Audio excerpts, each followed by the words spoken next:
Welcome back to the Kramer Sanson Network, and this is the debut of my baseball exclusive YouTube videos to Back Pick, Back Picks, where I'm going to, every single Monday, you're going to see what happened in the past weeks. I'm going to talk about what happens in Major League Baseball. Every single Monday, you're going to get that action. And right now, the biggest issue that we're just going to get right into it is COVID in Major League Baseball. Right now, it's trying to coexist. They're trying to, players are getting sick, but there's also players that aren't, and right now we're trying to mesh. We're trying to live a new normal right now, and that new normal is, there's teams that aren't playing currently right now. Miami Marlins got hit earlier this week. St. Louis Cardinals is running rampant right through it, and the fact that Rob Manfred released a statement the other day saying to MLB Players Association Executive Director Tony Clark, if sport doesn't get any better of managing the coronavirus, it could shut down the season completely. That terrifies me because that sounds like a threat to me. And of course, the coronavirus is a huge threat. We should not take this. We should take this virus seriously. We have to take this virus seriously in order to get to the normalcy of our world and what we're trying to do. But the fact that the Marlins have been sick with all of this, St. Louis Cardinals have been sick with all of this, that's like a trickle-down effect. Because I know the Marlins are in the East, the Cardinals are in the Central, but you're still putting other games in jeopardy if you're going to have to postpone games, such as, hey, the Marlins are supposed to play the Orioles, the game got postponed. Yankees are supposed to play the Phillies, I believe, and those games got postponed. I was going to switch a little bit, and something happened to where it's just all of these teams are just, it's a trickle-down effect. So this game gets canceled, this game gets canceled, this game gets canceled, this game gets canceled. The best thing about it was the Yankees got to play the Orioles. That's what they did after the series between the Phillies and also the Marlins. So they at least got some games in, but the Nationals couldn't play this weekend because they're supposed to play, I think it was the Marlins maybe. But it's just a big mess, and the fact that the St. Louis Cardinals, that is happening to them now, they're supposed to play the Milwaukee Brewers this week. They finished off a 2-game series with the Minnesota Twins. They didn't play at all. They couldn't because of all the coronavirus. They were supposed to have that first ever doubleheader game. Was supposed to be on this Sunday with the Cardinals, but we also got our first doubleheader game. I'll get to that a little bit later. But the coronavirus is just derailing a little bit of Major League Baseball, and the fact that Rob Manfred and Tony Clark already talked about this. I thought when the season started, we were going to see this baseball continue this entire time. Or I thought it was going to be, all right, we're 60 games, let's go, we're going to get this done. But right now, by the way that he said that there's a shutdown of the season, that scares me. That scares me a lot because baseball is my passion. It's what I've since opening day.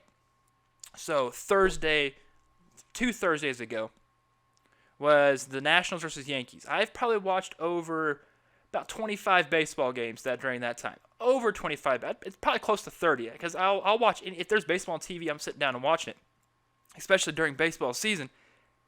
Now they're saying that they could get shut down because of all this coronavirus and the fact that it's spreading around the St. Louis Cardinals organization. Who knows if of course, it's not spreading to any other teams after that because we didn't see that happen with the Marlins. But, a few players and also a coach on the Phillies got tested positive with it. But who knows if that was related to the Marlins. Who knows if the Cardinals interacted with any Milwaukee Brewers players because when they got to Milwaukee, that's where they found out that they had the coronavirus tested positive for it. So now they're just chilling in their hotel rooms, quarantining everybody on the team right now. So who knows if that's just 10 days of the Cardinals not playing baseball.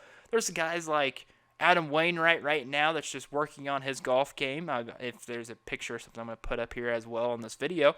You got Jack Flaherty throwing a bullpen session by lifting the bed to his hotel room up so he could throw as hard as he can into that bed.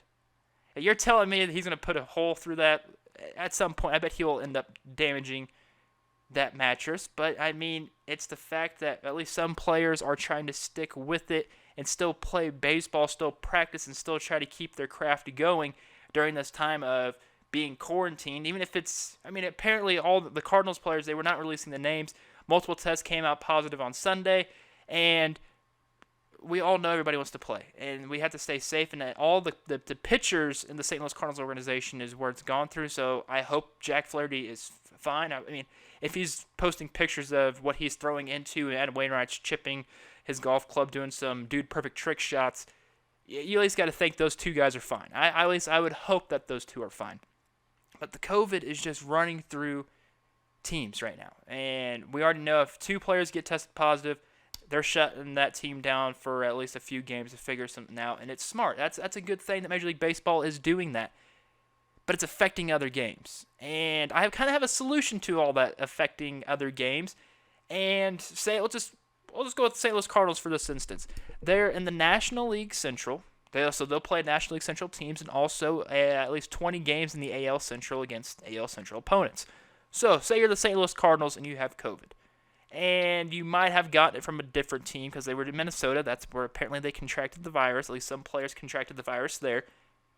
Just shut down the entire Central Division, at least for a week or so. So, at least all the games. Because, everybody plays each other at least once in the AL NL Central in their little showdown of the 60-game sprint. Shut down the entire Central for at least a week and see how things go, and at least you can control it. Then when you do that, you also have to add in, let's call them a quality control person that they hire onto each team. MLB does, to where they have to do checks. They have to check to see if every player is in their bedroom by a certain time. It's going to suck for these players, but if they can do this for 60 days, and hopefully baseball can stay true, and the fact that we can get to postseason and hopefully crown a COVID World Series champion, I would hope that players could understand that, hey, let's not party right now. Let's work. Let's play games.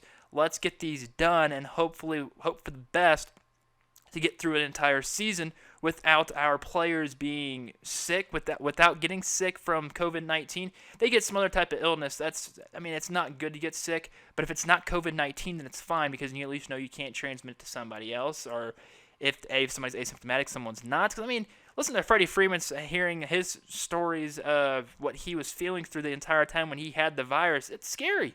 It's scary. I have asthma, and I know for a fact if I get it, it's going to be bad on me. I already feel like that, and I have not been out in the elements to where people I can possibly contract it because I'm staying safe out there, which everyone should, by wearing a mask. That's why I love all these players wearing masks out, or even if they're playing, they're wearing a mask, or the coaches are. You got to do it. So if they have if they hired on a quality control person too, okay, it's kind of like a mini bubble. So you go from, say, home ballpark. So you're still with St. Louis Cardinals. Go from Busch Stadium to the airport, to another airport, go to a hotel, get checked and everything like that, and then you report to everybody takes that same bus to the ballpark back to the hotel, back and forth between every single time, so you at least know there's no players going out. It's gonna be at least hopefully they can cater in food to where the people who are catering and touching the food and also delivering it do not have the virus, but then that's just give them hand sanitizer constantly. Just try to figure something out as a mini, let's call it a tube instead of a bubble, because we can at least say, oh, we're doing a tube to where players are being transferred back and forth to certain locations, and boom, you're done. You're not saying you're going to the grocery store, you're going to the mall, you're going to a nightclub. Players aren't doing that, so at least you can control that, hopefully. But there's always those players. If there's 60 players on a given roster, 30 players right now traveling with the team for another week and a half, I believe, and then it's going to go down to 28.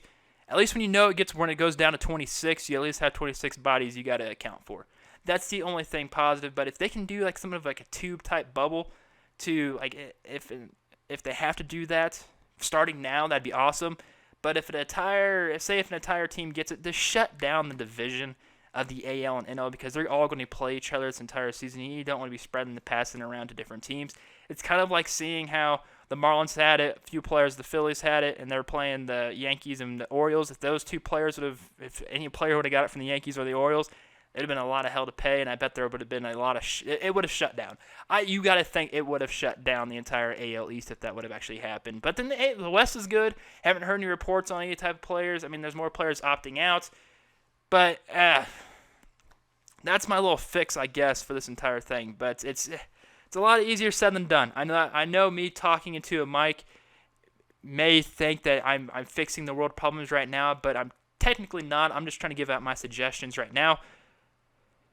But oh boy, I'm glad baseball's back, but I want it to be healthy. I would love for it to be healthy. So MLB this week, we also saw it on Sunday. The new doubleheader format, 7 innings for 2 games. which is it's good for this type of season. I like it. If it goes on to 2021 and we actually play a full 162 and we actually have to do a doubleheader at some point, I will not like this at all. I think this only works when it has this 60 games and the fact that it's also for this season, this COVID-19 plagued season, and that's the only benefit for it because they're trying to get these games done quickly. And 7 innings, I mean, it goes by quick. 7 innings goes by quick. I work for a sports radio station in Kansas City, and they're playing. It was the Royals versus the White Sox. It was by the 7th inning, it was 2-2, and it was it took 2 hours, like less than 2 hours to get to the 7th inning. Then it prolonged a lot, and then of course the White Sox won. But it makes the games quicker. It does. 7 innings makes it a whole heck of a lot quicker because you're taking away 9 outs from both sides, I believe. No, you're taking 6 outs, or maybe you're taking away 9 if you're the home team. It speeds it up, but this should not be in the next season unless we are another 60 games. If it's another 60 games next year, yes, I'm all for the doubleheaders being only 7 innings apiece. I'm all for it. I mean, they do it already in not spring training, in AAA with the doubleheaders, and they also in college they also do it that way. But let's just not continue to do it in Major League Baseball because of one, for stats purposes, and like the at bats will be a little bit smaller than some. But one of the rule changes for the 60-game sprint is the DH in the NL. I'm all for the pitchers batting, all for it. I am all for it. But I'm starting to like the DH in the NL. You're bringing a different element to a ball game. As a Cardinals fan, as you could tell with my blanket, and there's a Cardinals hat right here, I like the pitcher's batting. I like seeing a home run. I like seeing Bartolo Colon going yard. I enjoy it because you don't expect it to happen. You expect, okay, we're going to situational, let's bunt him over, let's get this guy to second, get this guy to third, and then hopefully we can get somebody in with our leadoff batter. Or do what Tony La Russa did back in the day where you have your pitcher bat 8th, which is very unique. So you can classify your 9th guy a second leadoff guy if you want to do it that way. But I like the DH right now in the NL. I would not mind seeing a full 162 games of DH worthiness for the National League to see what type of players arise, because there's a lot of players in the National League who are like either first basemen or outfielders who don't really have the best glove in the world, but they have a very strong and solid bat. That might help out a lot for a team that's, let's go with the Pittsburgh Pirates. They have some bats in their minor league system. They get a guy that can just rake and not worry about fielding. Do it that way. That's good. That helps out teams that way.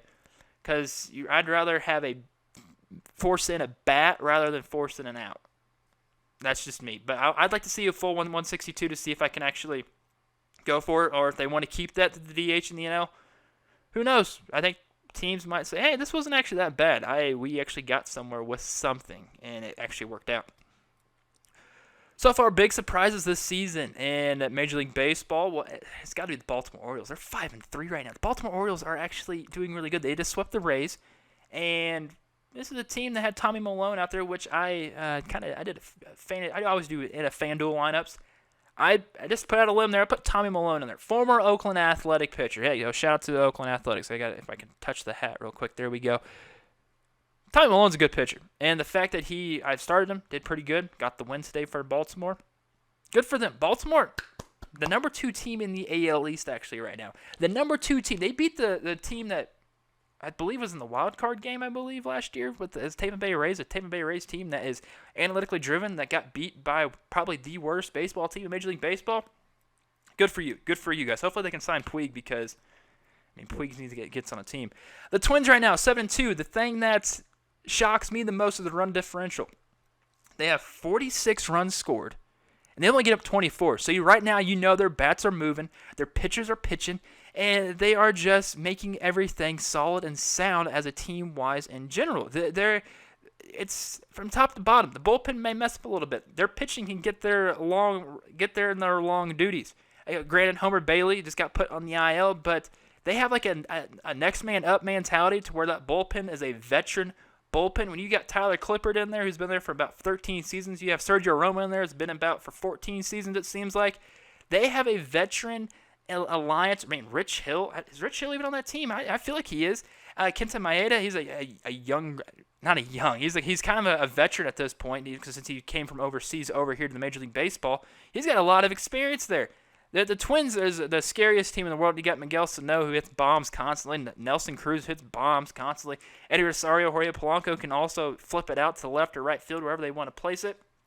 This is a team you need to worry about. This is a team that's built for 60 games to have success and possibly even more when you get to the postseason. The Twins are very impressed with that 46 runs scored. There's only 24 given up. Pujols is still swinging the stick. He had back-to-back days with home runs on Saturday and Sunday. He had a grand slam also on Sunday as well, so congratulations to our Pujols. Moving closer and closer to 700. I hope at some point he gets to at least pass Babe Ruth. I don't think he's going to pass Hank Aaron or Barry Bonds. At one point in his career, he could have. But the injuries plagued him. Maybe also the West Coast air over there in Los Angeles kind of died the ball down for him a little bit. Should have stayed in the Midwest heat to help that ball carry. But I hope we can see Albert Pujols at some point make it to the point of passing Babe Ruth. I would love to see that so much. The Red Sox are struggling right now, as we're still going on my big surprises so far earlier on in the season. Red Sox, I thought would be great. I mean, well, not really that great, but at least to the point where they're the number 2 team in the AL East behind the Yankees. I mean, trading away David Price, who's not playing this season, trading away their best player in the past 10 years, I feel like, Mookie Betts. I still don't understand why you traded him.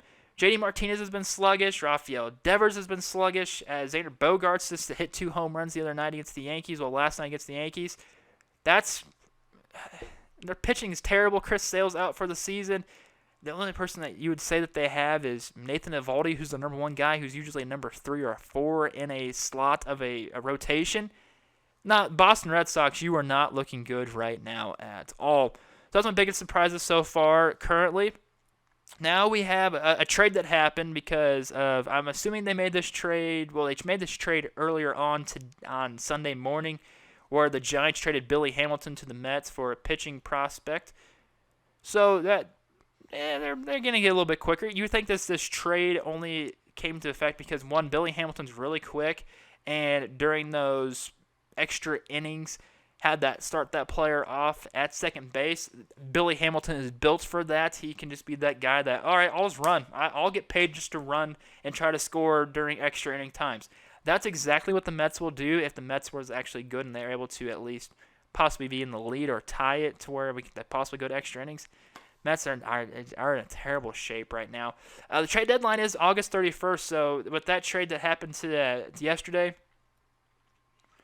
got to think there's going to be a lot of moves here in the month of August. I can't wait for it. July 31st is one of my favorite days of all time because I just like to sit back, just scroll through Twitter the entire time. I always tweet during all this stuff. I always try to cover the trade deadline on the 31st. I'll do it again on August 31st. I don't care. I'll do a live stream if I have to. I just can't wait for it. I love seeing all the moves. It's like one of the times you just sit back, relax, turn on ESPN, just talk about it the entire time. It would be awesome. But yeah, that's coming up real quick. Cespedes opts out. I also made a video for that of why I think. So if you want to go to that, I'll put the link of that in the description if you want to see that out. Right now, let's go with the top 2 teams per division. And do I think it's going to hold up through the rest of the season? All right, let's start off with the AL East. Yankees, Orioles right now. Yankees, of course, they're a really good team. And they got the Orioles, who are 5-3 currently. Yankees, I do see them staying up there. Orioles would be a shock if they stay above the Rays, the Blue Jays, and the Red Sox the entire rest of the season.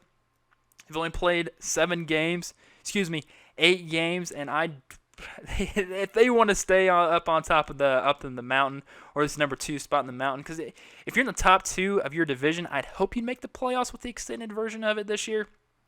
So if you're the Orioles, if you're sitting pretty right now through a week and a few days, so we'll just see how that goes. I see the Yankees. I don't see the Orioles.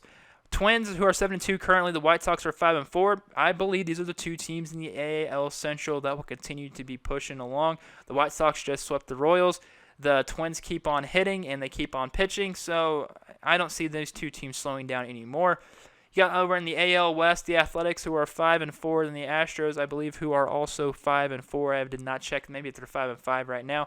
I at the time I didn't really check what their thing is, but that's it. And they say hey or say near. So this might be the two teams out there. If the Angels want to get on their high horse, or maybe the Rangers also want to as well. I like the Athletics and the Astros a lot in the AL West. Go to the NL East quickly. Braves, who are 7-3, and the number 2 team due to winning percentage is the Miami Marlins, who are 2-1. They've only played 3 games this entire season, all because of the COVID-19. And I know I talked about that earlier on, but yeah, that's why you should pause the entire East division for either NL or AL. That's why. Marlins will not stay here. Braves, I'm actually kind of shocked because some of their hitting isn't the greatest. Acuna Jr. is taking way too long to heat up. So is Ozzie Albies. So we'll see how that goes, but I think the Braves are the best team in the East right now. And it's funny, too, because the Nationals are starting off slow like they did last year. And if they keep staying slow like they did last year on this time and keep on going, well, when the start of the season, not during this time, they're not making the postseason nor winning it, if that's the case. The NL Central, the Cubs are 7-2, which makes me want to get sick. And the Milwaukee Brewers are 3-3. The Cubs are a good team. I can't say that they're not because they're actually good. I thought this was going to be a down year for them, but they somehow keep hitting. I hate it. But the Cardinals I believe, are going to squeak in there to the top 2 of those things. Maybe the Brewers aren't the way they're supposed to be because Christian Yelich has not been Christian Yelich of past this season. The NL West, the Rockies are 6-2, the Dodgers are 7-3. These are the 2 teams. The Dodgers and Rockies are the team to beat out in the NL West. The NL West, I think, this year is up for grabs for anybody because the Padres are good, and so are those Diamondbacks. You can't count those Diamondbacks out. Those 4 teams, that NL West is a good division. It's a very good division. All right, I'll do it here for back pick, man. We're backing everything up. That's what happened. Those are the biggest storylines and what my takes are for this past weekend. I hope you liked this video. If you did like it, make sure you put a thumbs up on this video. It's in the thing. Make sure you also comment on whether, if you want to, because I keep the conversation rolling in the comment box on YouTube or wherever you watch it at. I'll talk with you. I'm not that person that big times people. And during the giveaway, there's a 1,000 subscriber giveaway. I also have another contest rolling on for a $50 iTunes gift card that I'm giving away. So make sure you enter into those. Once again, subscribe to this YouTube channel. There's no reason for you not to. It's a free thing, and I give you some, I guess, quality content. Everybody stay safe, have fun, and I'm glad baseball's a full week. Maybe by next Monday, it might be different. Who knows? We'll have more stories to talk about and more entertainment to enjoy for this next coming week. Hope everybody has a good one. Stay safe.